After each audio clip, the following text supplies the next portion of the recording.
नमस्कार विद्यार्थी मित्रांनो. आज आपण या व्हिडिओमध्ये एल-एल-बी 5th सेमिस्टरचे जे काही विद्यार्थी आहेत, त्यांच्यासाठी लेबर लॉ 2 साठी महत्त्वाचे प्रश्न जे की वन लाइनर आहेत, लाँग क्वेश्चन आहेत. कोणकोणते क्वेश्चन आहेत त्याची संपूर्ण माहिती तुम्हाला या व्हिडिओमध्ये सांगणार आहे. त्यासाठी तुम्हाला पूर्ण व्हिडिओ बघावा लागेल.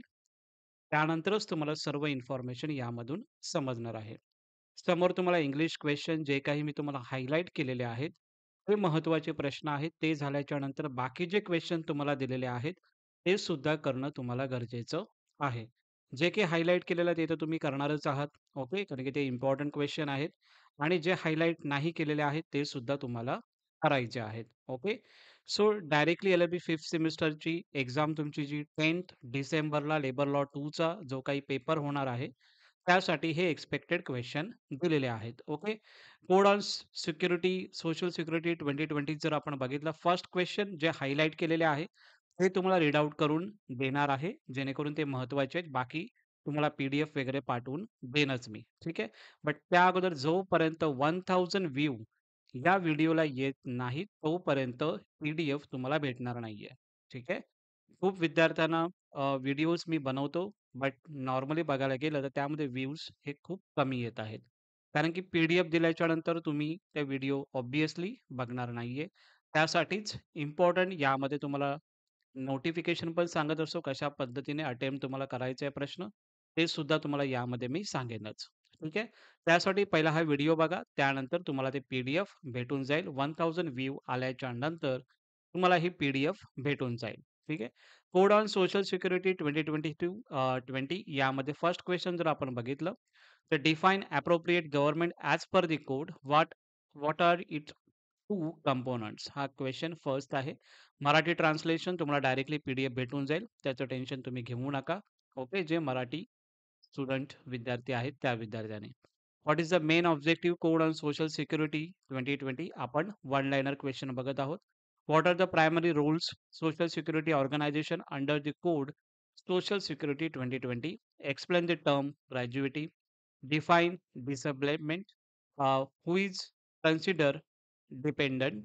What is the social security says in relation to building construction workers? What is mean by maternity benefit in this act and what period of absence does it cover? Next question, what is gig worker and how does contrast with traditional employer-employee relationship? Okay. So हे question जे highlight केलेले आहेत ते महत्त्वाचे आहेत. What is the purpose of the employees provident fund scheme?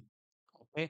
Next आहे occupational safety health working condition यामध्ये जर आपण बघितलं, distinguish between audio visual production and audio visual worker, define contract labour, define wages, define occupier of a factory. Next question आहे define interstate migrant worker. जे महत्त्वाचे प्रश्न आहेत ते तुम्हाला सांगत आहे, जेणेकरून तुम्ही डायरेक्टली चांगल्या पद्धतीने अटेम्प्ट करू शकता. ओके. हे झाले आपले वन लाइनर क्वेश्चन जे तुम्हाला यामध्ये सांगितलेले आहेत आणि सर्व क्वेश्चन तुम्हाला करायचे आहेत. ओके. नंतर जर आपण बघितलं शॉर्ट नोट्स अँड लाँग आन्सरसाठी जे क्वेश्चन आहे social security related. Discuss the role, function, social security organization under the code, security code 2020, their impact on workers welfare. After that next question आहे एम्प्लॉय प्रोव्हिडंट फंड वरती पण question येऊ शकतो. पण जे highlight केलेलं ते महत्त्वाचे आहे. Explain the employ state insurance fund, the purpose for which this fund may be extended. Next question यामध्ये हायलाइट केलेलं आहे. Explain the maternity benefits under the code on social security 2020. Next आहे employ liability compensation with condition and expectation. Discuss the procedure determining distributing compensation under the code on social security 2020. Okay. Next question जर आपण बघितलं, write a note registration of unorganise workers, gig workers and platform workers याबाबत तुम्हाला short note सुद्धा येऊ शकते. Long question सुद्धा येऊ शकतं आणि वन लाइनर मध्ये सुद्धा विचारला जाऊ शकतो. Discuss the role authorities in assessment compliance recovery under the code on social security code. आता यामध्ये जे काही वन लाइनरचे क्वेश्चन असतील ते तुम्हाला 1 और 2 लाईनमध्येच आन्सर तुम्हाला लिहायचं आहे. त्याच्यावर पूर्ण पेज आन्सर लिहत बसू नका. तेवढा वेळ पण नाहीये, तेवढा टाईम पण नाहीये. ठीक आहे. कारण की बाकीचे क्वेश्चन सुद्धा अटेम्प्ट करायचे असतात. ओके.